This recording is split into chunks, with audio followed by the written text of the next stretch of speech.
Co teoretyk muzyki i pianistka mają wspólnego z tym moim biznesem handmade? Dzisiaj dalej o idei mastermindu. Otrzymałam kiedyś takie pytanie, jak to jest, że ty jesteś w grupie Mastermind z osobą, która prowadzi totalnie inny biznes, bo uczy teorii muzyki i jednocześnie jest też nauczycielem pianina dla dzieci i dorosłych. Uczy też nauczycieli teorii muzyki, czyli też tak jak lepiej uczyć innych. I co ci to daje, że ty z taką osobą dyskutujesz o biznesie? Już spieszę odpowiadać. Idea Mastermindu, jeżeli jeszcze jej nie znasz, to idea takiej grupy, najczęściej przedsiębiorców, w moim przypadku najczęściej przedsiębiorczyń, chociaż nie zawsze, ale jednak większość to kobiety, które prowadzą biznes w oparciu o swoje umiejętności, talenty, czy jakieś takie skille konkretne wyuczone, powiedzmy takie umiejętności, ale najczęściej prowadzą go online, czyli w jakiś sposób dzielą się tą wiedzą przez internet lub po prostu promują swoją działalność w internecie. Lona Kozik to taka koleżanka, którą poznałam w moim online MBA-u, o którym też opowiadałam w poprzednim filmiku, więc w razie czego wróć, żeby tam dosłuchać, jeżeli chcesz poznać szczegóły tego Sigrun's Online MBA. Tak brzmi skrót od sąba. Poznałyśmy się właśnie w tym programie i od razu urzekło mnie to, że jej biznes też jest oparty o takie artystyczne tematy. Wtedy w sąbie nie było nikogo innego, kto wymyśliłby sobie, tak jak ja, budowanie biznesu w oparciu o rękodzieło. Dlatego od razu podeszłam do niej i zaprosiłam ją, żebyśmy były razem w takiej grupie i mogły sobie dyskutować, rzucać pomysły, gdzieś tam próbować odkrywać jakieś rozwiązania na takie wyzwania, które pojawiały się w naszych działalnościach. Okazało się, że te nasze działalności są bardzo zbliżone, choćby ze względu na to, że ciężko je wpisać w takie typowo biznesowe ramy. No jeżeli jesteśmy dorosłą osobą, no to przyznasz mi rację, że to, że sobie wymyślimy, że chcemy wrócić do nauki gry na pianinie, bo gdzieś tam kiedyś w dzieciństwie to robiłyśmy i po prostu mamy taki kaprys czy jakąś taką tęsknotę w sobie, to nie bardzo przekłada się na nasze zyski biznesowe, inwestycje. Zwrot takiej inwestycji raczej nie przychodzi zbyt szybko, a jeżeli nawet, to ma postać po prostu dzikiej frajdy, a nie cyferek na koncie. Podobnie jest w mojej pracy. Organizowanie warsztatów rękodzieła to niekoniecznie coś, co przełoży ci się na Bóg wie jakie sukcesy finansowe. Oczywiście czasami są takie historie i bardzo często słyszę je i słucham z przyjemnością, bo podczas warsztatów rękodzieła, teraz w formacie online, często poznają się osoby, które po prostu nawiązują jakieś relacje biznesowe i gdzieś tam ze sobą dalej współpracują, co oczywiście przekłada się na jakieś konkretne, namacalne cyferki. Ale z założenia per se organizowanie warsztatów rękodzieła w formacie online ma dać po prostu frajdę, wylogowania się z tej naszej codzienności, poznania nowych osób, pogadania o czymś innym, a może po prostu zrobienia czegoś rękami, żeby mieć tą manualną frajdę albo coś, co możemy robić po zamknięciu komputera, żeby po prostu nie zwariować w tym online'owym świecie. To dał mi ten mastermind z Loną. Oczywiście poza nią były też inne osoby, o których pewno opowiem Ci w kolejnych wideo, ale zapraszam Cię do takiej refleksji. Osoba, która potencjalnie nie powinna ze mną mieć nic wspólnego. Jaki miałabym interes, żeby z nią dyskutować i rozmawiać? Okazało się, że to Lona podrzuciła mi najfajniejsze pomysły, bo tak jak ona uczy dzieci i dorosłych pianina, ale w pewnym momencie dostała bardzo dużo zapytań od innych nauczycieli, jak ona to robi, że te jej lekcje są takie fajne, że te dzieciaki chcą przychodzić. Jednym z takich szalonych pomysłów było pomalowanie pianina na różowo, co sprawiło, że małe dziewczynki po prostu biegły na jej zajęcia i pomimo, że jej ceny są nieco wyższe, to w całym mieście po prostu wszystkie dzieci chciały chodzić na właśnie jej lekcje muzyki i nie przychodzić do nikogo innego. Choćby takie pomysły sprawiły, że jej potencjalna konkurencja stała się też jej współpracownikami, klientami, a bardzo często też osobami, które po prostu zatrudnia w swojej rozwijającej się firmie, żeby powiększać, wiecie, zakres osób, do których może dotrzeć ze swoją działalnością. To ona podpowiedziała mi pomysł, żeby potraktować konkurencję jako potencjalnych współpracowników i osoby, z którymi możemy coś robić razem. To ona pokazała mi, jak myśleć taką szeroką skalą docierania do tych docelowych klientów z naszą misją. W moim przypadku są to wszystkie osoby, które trochę tak jak ja, kiedy ugrzęzłam na macierzyńskim, po prostu potrzebowały wyjść i pogadać z drugim człowiekiem, nie tylko o kupach i obiadkach, co tam na obiad dla dzieci, potrzebowały pogadać o świecie swoich ambicji, marzeń, biznesów, ale też posłuchać o tym, co słychać u innych żywych ludzi, nie tylko tych z placu zabaw. U Lony okazało się, że jej docelowy klient to te osoby, które uczą się muzyki, ale dzięki temu, że współpracuje z innymi nauczycielami, może docierać do jeszcze większej liczby takich osób. Dokładnie tak samo jest u mnie. Przez to, że współpracuję z innymi twórcami rękodzieła, innymi artystami, tworzącymi często też w innych technikach, ja jestem w stanie zapraszać na nasze oplotkowe warsztaty jeszcze większą ilość osób, docierać z tą moją misją, wiecie, zbliżania nas do siebie w tych bardzo samotnych online'ach jeszcze bardziej. Jestem jej za to bardzo wdzięczna. Dlatego słuchajcie, po tym takim przydługawym wstępie ja po prostu zapraszam Cię do tej rozmowy. Zapraszam Cię do obejrzenia, wysłuchania tego, co robi Lona, niezależnie od tego, czy jesteś gdzieś związany, czy związana z branżą muzyczną, czy może z taką niszą, czy po prostu szukasz inspiracji dla swojego biznesu teoretycznie totalnie oddalonego od tej właśnie niszy nauki muzyki, czy teorii muzycznej. Mam nadzieję, że Ci się spodoba. Miłego oglądania.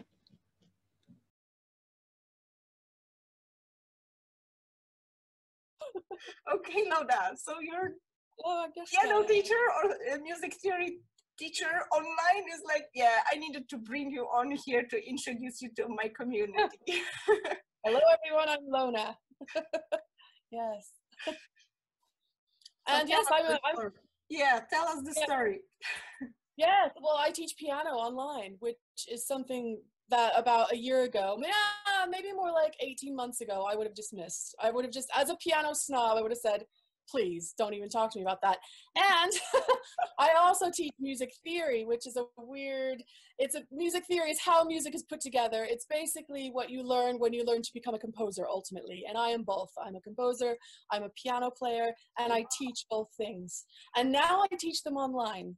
And I always, I used to teach at university. I have a studio downstairs, but it's closed to the public because we're in the middle of a pandemic. Right. And so all of that now, everything I teach now is online, which when I really step back and think about it, really blows my mind.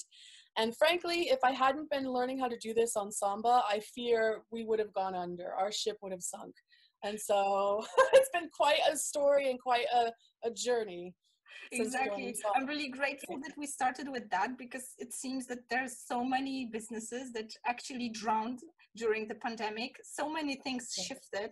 And I was, 3 years ago when I started like teaching crochet online, people were like, what a crazy lady, like architect doing crochet online. Is she like, did she fall on her head?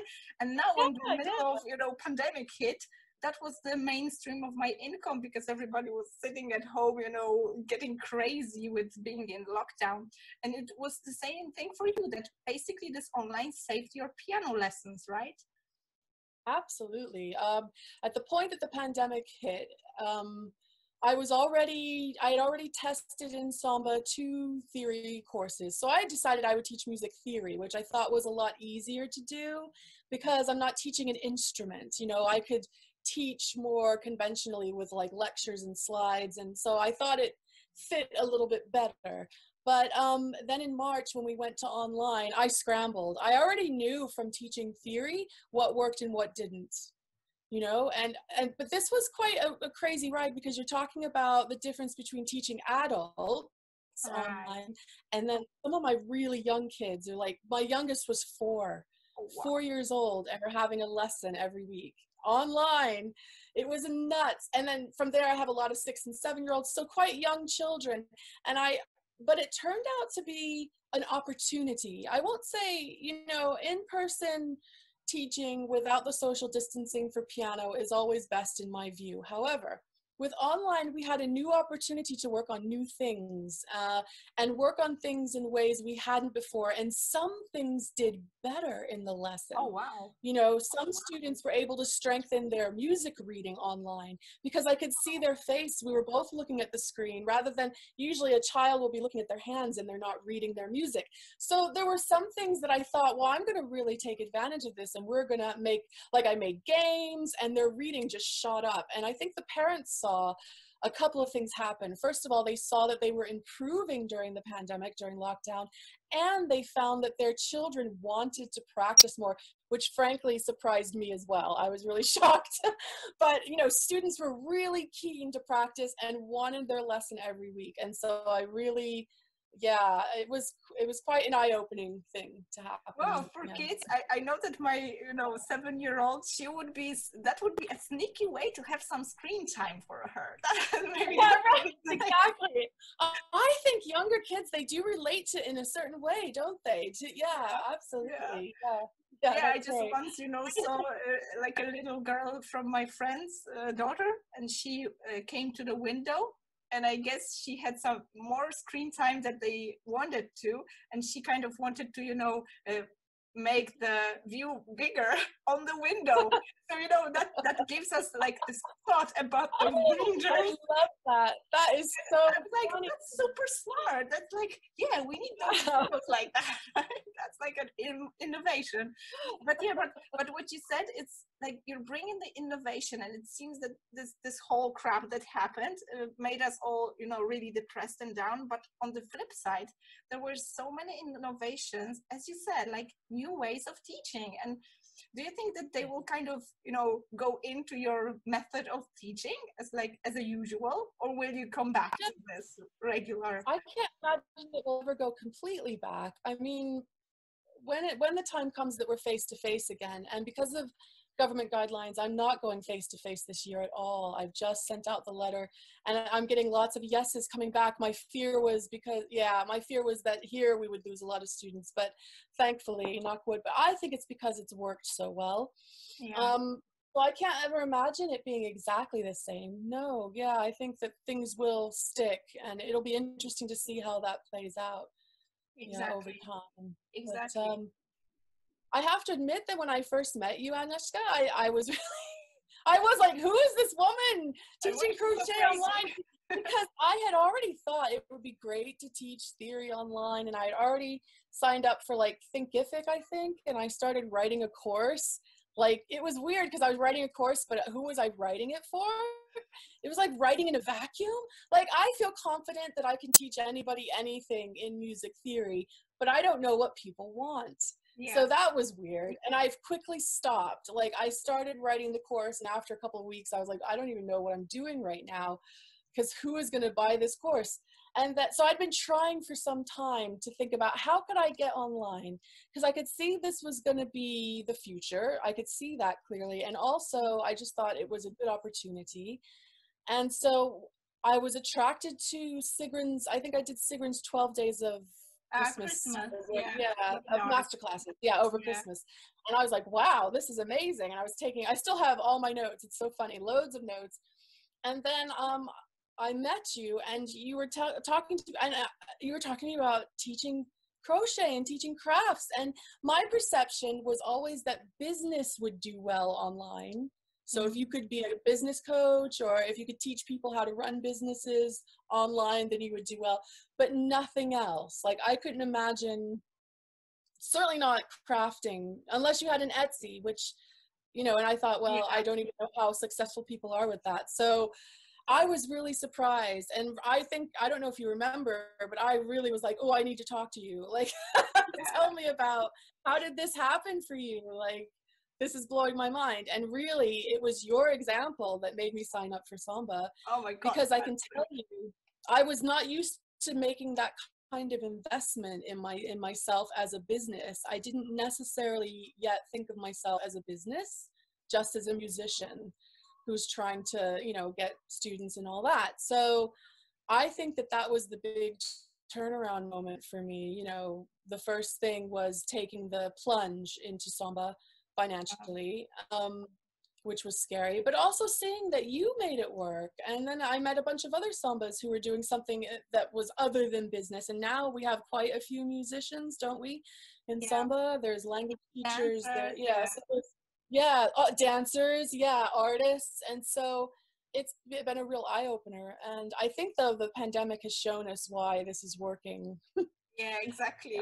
Yeah, thank you for mentioning Sigrun, because some people might not know is now she's our mentor. We both study in this online MBA. That's her program. It's called SOMBA because it's Sigrun's online MBA, and that's basically MBA but about online business, how to take your business online. And what's funny that you mentioned, like, how could you take crocheting online? And for me, it was the other way around. I kind of saw what happens in this handmade business, that people don't get a lot of money for their products, even if they get like limited time that you can create those products. So you won't ever be able to, support your 3 kids family with a husband that likes fancy stuff, and we spend a lot of money on traveling. So I know it's impossible to support this kind of lifestyle that we grew up when I was working as an architect. And on the other side, I couldn't support, being a mom of 3 that basically sees her kids being an architect, right? So for me, that was the only answer to kind of, scale it up. But it only proves the point you mentioned, that it's not necessarily that you have to be a business coach or, teach business to make business. It's like you can take basically everything online and make it a business, but you have to know how to do that. And that's really great that you mentioned this process, that you are not creating the course in a vacuum, but you do it for real. Yeah. Right. It's funny because even in that situation where I was highly uneducated about what I was doing, I could feel like this isn't working. And it's not because I don't know music theory. I know it backwards and upside down and inside out. It's that I don't know why I'm doing this. I don't know who my student is, who is the person sitting in front of me. I don't know. And so that's the other thing that's been amazing.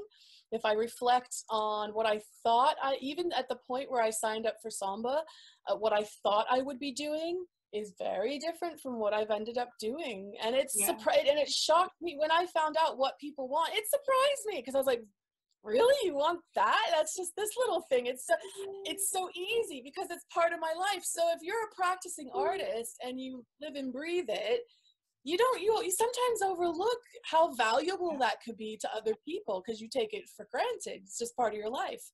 And so it really is a surprise, but you learn how to do all this. You learn how to find out, and this will be the key to any success that anybody has. And it feels so kind of weird because we're so used to hard work, and suddenly this online gives you opportunity to just like open up this little shelf out of your like multiple shelves in your brain, and you just take out just this little part, and it's suddenly money flows out of sharing this knowledge. It's like against all our rules that we know, right? Sharing, like giving out what like sometimes even for free because you want to get this visibility online, like works backwards because it attracts more and more clients, and it's like paradoxically, and it makes more fun with all the business, right?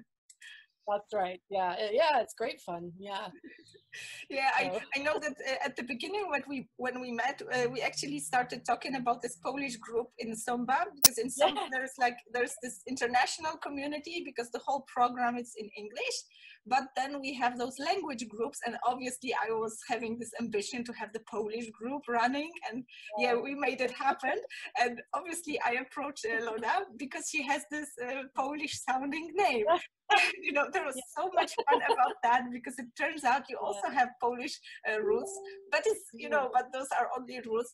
And it turned out that in this Polish community we have our common mastermind, so there is this time and space to discuss the ideas, even though you teach music or music theory. I'm from the different world, like this handmade world, and we've got language teachers, we've got coaches, and we've got even a specialist of design thinking.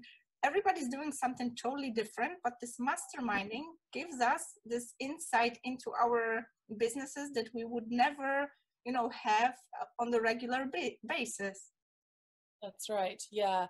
I have to say the Polish group is the group to be in. I mean, it's just so happening in there. The smartest ladies in Samba are in the Polish group. I'm not just talking about me. I'm really talking about... we've got this pressure, we invested so much because a dollar is, Polish zloty is $0.25. So we want to squeeze everything out of this program. Yes, that's right. Yeah. But I mean, I have Polish heritage. So I'm an American living in the UK. part of my story. But my father's family, we're Polish. So I have the Polish last name, it's true. And but I don't speak Polish, sadly. But that hasn't been a barrier to being in the Polish group. So everyone is happy to speak English when I'm there. And the Mastermind group, that group is really happening, yeah. I think that were it not for the Polish group in the first 7 months of Samba, I would have really been lost. Yeah, it's easy so to these lost, little masterminds, yeah, they're really key. The little masterminds are key for sure. They're very, very useful. Yeah, because it's easy to, you know, go into the program and have this huge library with content and like, you know, take in this knowledge and take it in and do nothing. And finally, it's all about doing the thing, like implementing that and creating this. right. Yeah. Yeah, it's That's really, right. really fun that, yeah, I'm really grateful that we could talk. I have this, you know, like inner deep feeling that it's something that I owe to my fellow, you know, entrepreneur friends that kind of take a look at my Facebook profile, because I kind of feel that during this whole crap that happened, there were like more and more those, you know, pseudo authorities that would like to teach you how to take your business online. And when I saw this, you know, massive wave of disappointment, you know, people starting online and being totally, you know, no, it's not working for me, I said, yeah, I have to do something about it. And I said, yeah, sharing this story, like how we met and what we're doing, like something totally niche down, but it's, you know, working and bringing money and supporting our goals. That kind of feels, right. Now I'm like bringing it back, what I was given, right? And did it change something for you? Like this everyday life and like doing the business online, did it change for good, or like, did it give you some insight? Oh, very much. So yes, actually for me, it had a profound effect, which really was completely unexpected, which is that at the end of the year, so I'm a pianist and I'm also a trained composer, and in my composition, in my composing life, my creative life, it's been hard for me. It's not so much a writer's block thing as much as it is like being so busy outside of not finding enough time for creativity, not finding space for creativity, because I'm always out teaching and it's almost like I'm always giving out. And then when I'm done, I come home, my energy is sapped, I just like blah, I do nothing. And that's on me. I as you know, I have to figure that out. But Samba kind of helped me to do that, so much so that by the end of the year, I was starting to hear my music again, like in my head. Like it literally happened on the train one day, and I remember being so excited. Like we were on a trip to London at Christmas time. We were going to go and have fun, and I was like, no, I just want to work. I have to go get some headphones, and I have to work because it's all coming out here. And I really attribute that to Samba because of the way that I was working. I was teaching theory again, for one thing. I mean, I should just say really quickly, I'm trained to teach theory at the university level and used to do that, but the college that I used to teach at shut down nearby, and my other college that I was teaching at also, that program is dying, I'm afraid. And so higher education is in a really bad place at the minute. So I hadn't done that. I'd just been doing the piano teaching business for like, I can't remember, maybe four years when I joined Samba, 4 or 5 years of just teaching piano. And I love teaching piano. I feel very grateful, but it took a lot of energy out of me and it didn't allow a lot of time for creativity. And so because I was now teaching theory again, which again, it's about the architecture of music is theory. So you're getting into the big issues of how music works. Why does it work? How does it work? And that was leading to a certain engagement for me, and it totally blew open my creativity, and I was so excited, I can't tell you. And that was in December, and I think because with online you manage your own energy in a very different way, you know. And now that I don't go to schools at all to teach piano at the moment, I'm totally self-sufficient. So it's kind of hard to explain, but yes, it changes. I almost have more mastery over my energy and over how my day goes. And that is allowing for the space to have the creativity, to have that creative relationship going again just my own inner life, really, which exactly. I wasn't thinking about that when I joined Samba. I was thinking, you know, I'd like to have a business, and yeah, but you know, I was thinking more entrepreneurial. what you're sharing is like we were never taught at school, at university, at, you know, maybe some bunch of things that we do to, you know, keep ourselves like at the level of a professional. Yeah. We're never taught that it's so important to work on our like mindset, our energy, our, you know, this craving for sharing knowledge, like especially as a teacher, nobody tells us how important it is to manage our own like well-being, right? And suddenly you get to a program where you've got a whole bunch of people telling you how important your time is, how you should value your values, like how you should repel people who are, you know, this energy sucking, you know, machines that they either pay a lot or you don't work with them because it's costing you so much, and you can say no to a client because you can attract those that you love working with and you feel, you know, energized by work. I remember it was your advice, Agnieszka. Like, I had this person wanting to work with me, and I was like, no, I've worked with this person before. And you said, because he wanted to work in person because he lived nearby and he knew that I lived nearby. And I was saying, I can't charge him that much. And you're like, yes, you should double that because he wants to work in person with you. And I remember just cracking up because actually you're right.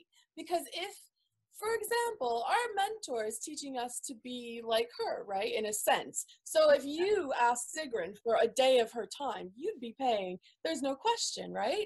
Yeah. So we're on our road to transformation to that. And it's exactly what you say. It's to do with mindset and the way that we think of ourselves in the world and the way that we place ourselves in the world. And I do think that if you're always coming, let's say, from a scarcity mindset, that means you're always going to be putting yourself in a position to not give back to yourself, to not have that energy, because you're always chasing, right? You're chasing after this thing because you feel the scarcity thing.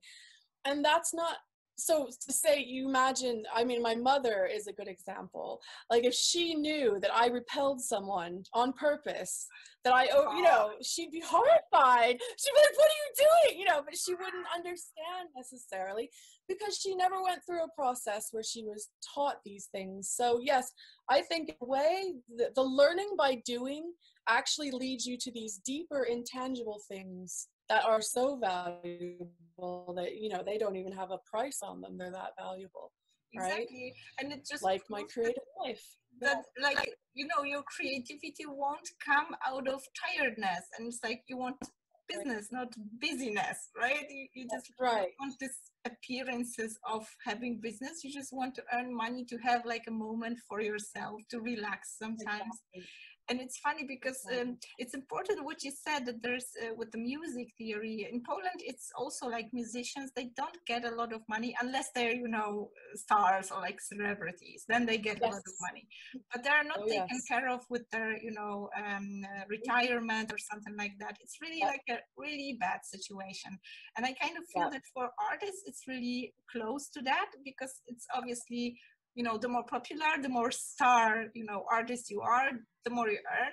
But the reality is that majority of handmade artists, they don't earn as much as they want, even not mention want, but not enough to, you know, support their lives. Like, and I kind of thought that this online thing could be the solution, like scalable products or some kind of, you know, patterns that you can sell apart from your handmade things. And when I started that, everybody looked at me like a crazy woman, especially when we like dive into deep in Samba. There's this positive energy around everything. Obviously, we worry if we manage to earn money. The whole program costs so much that you've got this pressure to pay it off or something like that. But there's this whole bunch of positivity. And I some kind of like feel that it attracts those people who are positive, that, you know, they want to buy things from you, not only because of the things that you have on sale, but just like they buy your energy. They want to have it fun, have it nice. And it seems like nowadays it works this way. That's right. that is really a case. I had a student email me. It was such a strange email. So we had finished like a 3-month course bundle, or no, it was longer than that. Sorry, about 5 months that we had together working on music theory. And she was so sad that it was ending. And she said, "I'm addicted to you." And I read that because I remember the conversations we were having in Mastermind. Because you think to yourself, well, look, anybody could look up music theory on YouTube. And it's true. There are many videos just with that information for free. But the thing is, they don't have my framework. They don't say it the way I say it. They don't have the same, they probably don't even have the same vision that I do of what music theory is and what it means to teach it. And that really communicates. And people will pay for that. And I think that's another way of understanding what value it is that you have to offer the world. What specific value, not just what do you teach, but what are you bringing to people? And oftentimes it's much deeper than the thing that's on the surface. Exactly. Yeah. So, and I think that in the community, we very much talk about that. And I think you're right. The community aspect is so important because of having a network of individuals who understand this and also understand and are doing it with you, what it's like to go through the process of finding all of that out. And I think without those people standing next to me and without me next to them, I'm not sure it would happen a lot of times. So that's another sort of intangible in a sense, you know, but you could just chalk it up to community. But Exactly. yes, yeah.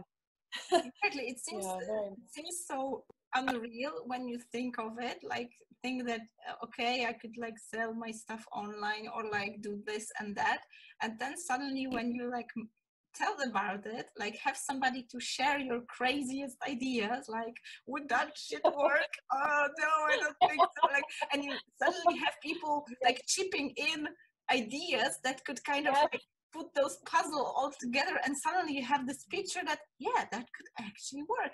And it's like you're generating those innovations like constantly, and then there's just matter of, you know, parking some ideas for later, not to get crazy. But yeah, but it's true what you're saying. It's at that point it's easy to understand why we're just like, you know, smiling all the time. There's obviously we have those concerns, like our competition is looking at us, whether it's gonna, you know, be stealing of our, you know, ideas and things like that. But as you said, if somebody buys us for our energy, for who we are and how we convey the content, just like with crocheting, you've got a bunch of YouTube videos to, you know, learn that. But when people are buying what you are selling because the way you sell it, that's a whole different story. And suddenly the competition, like you can actually cooperate with competition, right? Because you're growing so much that sometimes you need some hand to handle your business, right? Yeah. And it's a good sign if there's competition, because if you're putting something out there and there's no one else doing it, that's actually a bad sign, isn't it? That maybe that's not anything anyone wants. Exactly. So it can be a little bit tricky with competition. It's funny about that because at the minute I'm running a course and at least half of the participants are piano teachers like me. And so I guess in a sense they're like competition, but actually they want my resources. They keep bugging me. The course isn't even done yet. Oh, I would pay for them. Would you give those to me? And I'm like, wait, I'm just in the middle of making this course. Like, yes, but later. I kept saying, we're going to have to wait until after the course is over because we're not done yet. So, you know, I mean, actually, I think that, well, what I've learned a lot about, which I didn't know anything about because I'm not a business person by nature, I'm a musician. But what I learned was what value is and what it means to exchange money for value, because I think money is such an issue for people, and me included, and I haven't got everything figured out, but I can see that I've come a very long way in terms of like charging enough. I still think I don't charge enough, but I'm better than I was. And I think this is the kind of thing, like I said, it's those deep intangibles that you can't always like talk about so easily, but that get touched by this process. And that's the thing. You can read everything in the world about online business, but unless you're in an environment that is encouraging you to take action, you must learn it by doing it. So you got to learn to be okay with not being perfect the first time around, of making a mistake or whatever. And that's another thing that I've really learned, to become a real, like a massive action taker. Yeah. Exactly. And so that's what's different about Samba from, say, just a course where you study, let's say. Yeah. It's a very active course. I'm really curious about, also this, first time we met, that's really like interesting for me, because now I'm, after I joined Samba like 3 years ago, and then I bought Samba once again to stay there, and then once again to stand there. And then I like upgraded to a program that is even more intensive, because obviously when you grow, you have different challenges like building your team or things like that. I always come back to those moments when I just started with this affiliate, like being affiliate or like ambassador for the program, because I kind of had this impression that I was given so much, like it was so mind-blowing, so eye-opening, that I want to kind of pass it on. It was like this moment when somebody gave me this hand and took me like upwards. Now it's like my duty to take somebody with me, like give it back, like pass it on. And I remember when I started with this affiliate, like ambassador as a Samba, I was so eager that I kind of approached like everybody, like, yeah, I will tell you about this program. It's just changed my mind. And I created my whole business on crocheting. And I remember when we were talking, only now I understand how people on the other side must have felt like, what a crazy lady. What is she selling actually, right? What does she want from me? Yeah, I'm really curious about your experience, because that might actually, help those people that I sometimes approach. So sorry if I approached you too quickly. So. I think that I think that I heard you talking about your crochet, and that's when I was like, what? Because, I had tried other things and I'd been around, and so I was sort of figuring out, and I was like, yeah, okay. And then I think you told your story about the crocheting, and then my eyes were like glued to the screen, like, who is that? And I think I asked you some questions, and then I think you might have sent me a friend request, and because I didn't recognize your name, and it just always depends on what mood I'm in. I'll either say yes or no, and I was in a no mood, and I just like no, and and then I think we had some more conversation. I was like, oh wait, and I sent you a message saying, I'm so sorry, I didn't realize that was you that sent me a friend request. Yeah, I remember that. No, but I appreciate that. I didn't find it offensive or anything like that, because I think I was so interested in your story, because it really took me by surprise. It really did. Yeah, that's really precious, because I sometimes, I have this, we are used to having this positive energy in the program. So it's like everybody's so kind and like so supportive. If you have a bad day, there's always somebody to like push you in the butt and tell you, you don't cry, you just do it, right? And okay. Yeah, that's right.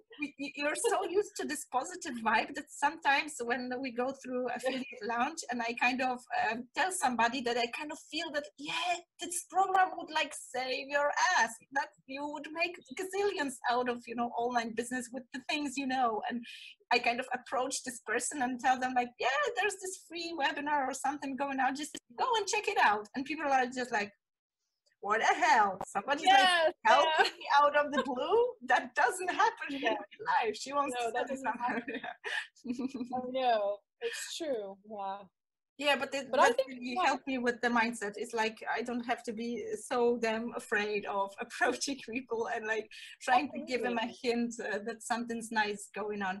And I know that Stigran is going to be creating a whole bunch of free stuff just to present her skills, so it's always easy.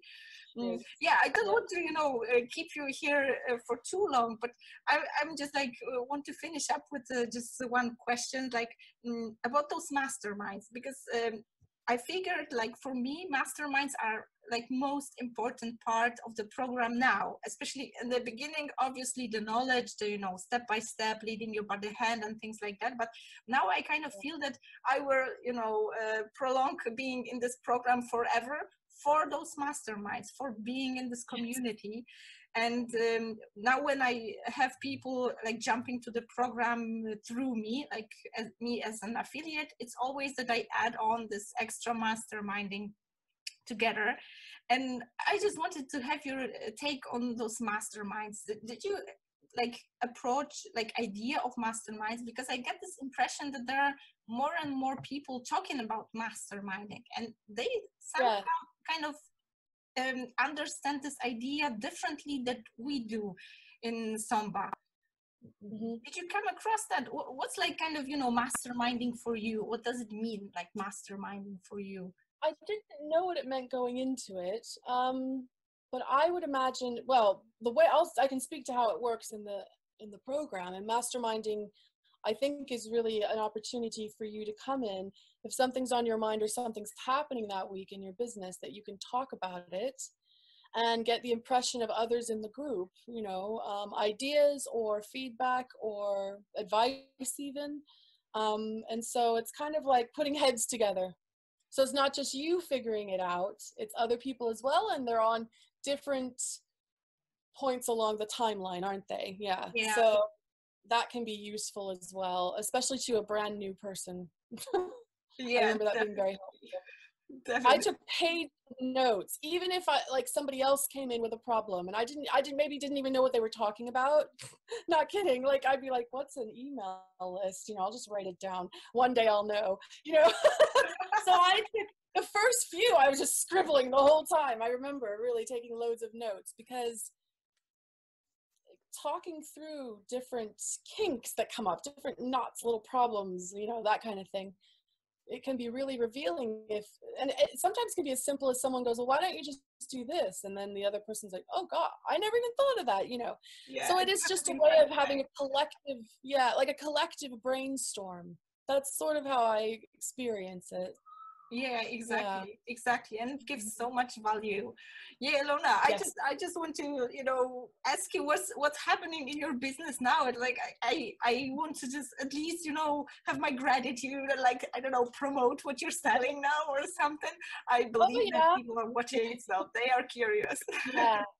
Well, at the moment, my business has taken a bit of a shape. So I am right now building my entry level of my business, I would call it, and I'm going to be offering sort of like a 12-week program where you're working on your musicianship. So no matter what instrument you play, we will be working on what I would call applied theory. So understanding chords and rhythms, you know, stuff like that, but not in an abstract way, not in some kind of intellectual way. It's more like playing. So you know, I'm dripping like chord exercises and rhythm exercises that people do as a daily practice. Oh, wow. So I'm giving practice advice. Basically, I'm structuring everyone's practice around concepts. So I do give a theory lesson at the beginning of the week, but it's light. It's not, as I say, it's not like a deep dive, and you're meant to apply that knowledge right away so that you can be a good sight reader of music, so that you can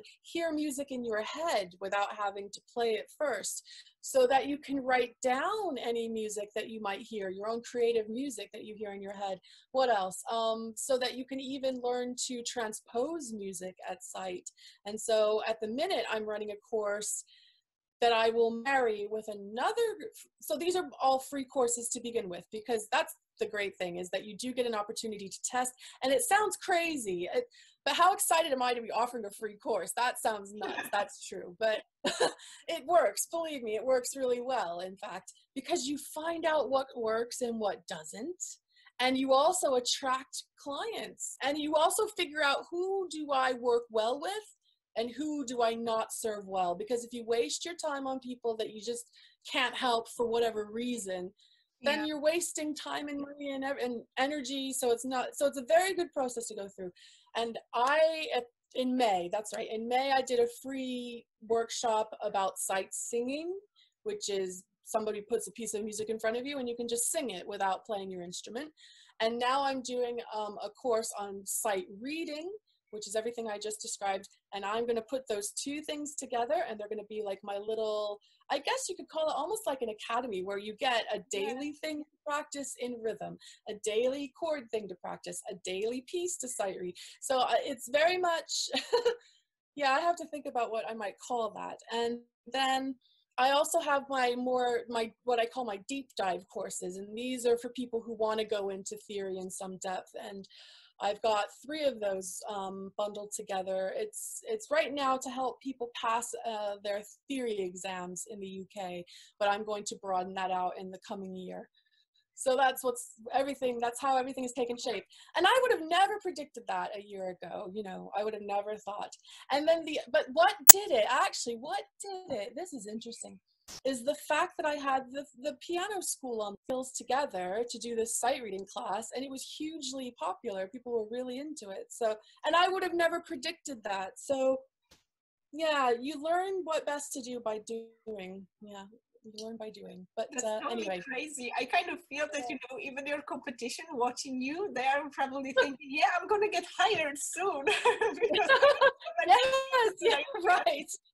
Maybe I might need to start building a team and soon, because it is getting to be a lot. So yeah, I hope that the video will help like some VA that is feeling that, yeah, I want to work with a person with that kind of vibe, that she's gonna approach you, or he's gonna approach you, like, for your energy, because it's contagious. I just can imagine, you know, those people that are studying at your, you know, future academy or in your courses now. I believe that this pleasure of taking knowledge out of you, like with this energy, with this fun, with this, you know, regular approach, not like, you know, academia, you know, this approach. It's like turning down all those obstacles to the process of acquiring new skills, right? Yeah. Yes, very much. You know what, I really believe in that, because coming up through, you know, I have a PhD and I got it at an Ivy League school. It was very serious, let me tell you. So I remember how I felt. I mean, I was a working class kid. I didn't have money. I didn't come from money. I went to a school where everyone had money, you know, and it was a lot of men. There's nothing wrong with men. I love men, so don't get me wrong. However, as a woman who was working class, there were definitely barriers, and you either were brave enough to just push right through them. Oh yes, you were brave enough to push through the barriers, or you weren't, and I was. And so in a way, it's not a policy, I'm not conscious about it, but in the back of my mind, I am reaching out to those people who feel, for one reason or another, the barrier. I think especially in classical music, people feel barriers, and that is not my style. There are no barriers. So yes, it very much is the way that I think this is why people are attracted to my teaching, actually. When I get feedback, I think people feel like it's within their reach. Yeah. So that's a very important thing, that they feel that, because it is in their reach. Yeah, anybody can so have fun that, you know, this online thing kind of even helps with tearing those barriers down. It's very much. You can, you know, have your, you know, your bookshelf in the background, or like I have my kid like running around, and nobody cares if I'm like, you know, certified architect, blah, blah. It's like the way you speak, the way you talk to people, it's important. It's like here and now is important, not everything that you have behind in the future for you. That's really important. Yeah, that's really beautiful message to finish with, like having this thought that, you know, everybody can do it, and it's not so undoable, but it's just that you have to have tools to take it online, and not to get discouraged by, you know, people who try to teach how to make business online when their only business is, you know, teaching business without doing business. Right. Yeah. You know, exactly. Warn people that it's really important to look up at your mentor and see the values behind the person, like the story behind the person. And that's what really beautiful about this online business, that you can, you know, allow yourself to have this whole broad selection of people you want to work with. Yeah. That's right. Yeah. Thank you, Lorna, for today's. I hope that I didn't, you know, work you out too much, but I'm really grateful for this talk. Thank you. I'm so happy that I met you, because I think if I hadn't have met you, Agnieszka, I'm not sure I would have taken the leap. So thank you so much. Likewise, it's like constant inspiration, and I'm so glad that we already met in, you know, this upgrade program. So it shows that together, when we stick together and help each other, it's always easier to, you know, jump into this next level. So precious. Thank you so much. Wideo, które oglądasz, to część takiego dużego wyzwania. Często otrzymuję mailowe pytania o różne zagadnienia związane z prowadzeniem biznesu w oparciu o rękodzieło lub szeroko rozumianego biznesu online. Jako że sama od jakiegoś czasu już w tym siedzę, postanowiłam rzucić sobie wyzwanie i przez 2021 będę na te pytania regularnie odpowiadać. Codziennie jedno pytanie, jedna odpowiedź. Zapraszam Cię, jeżeli Ty też masz pytanie, pisz agnieszka@oplotki.pl.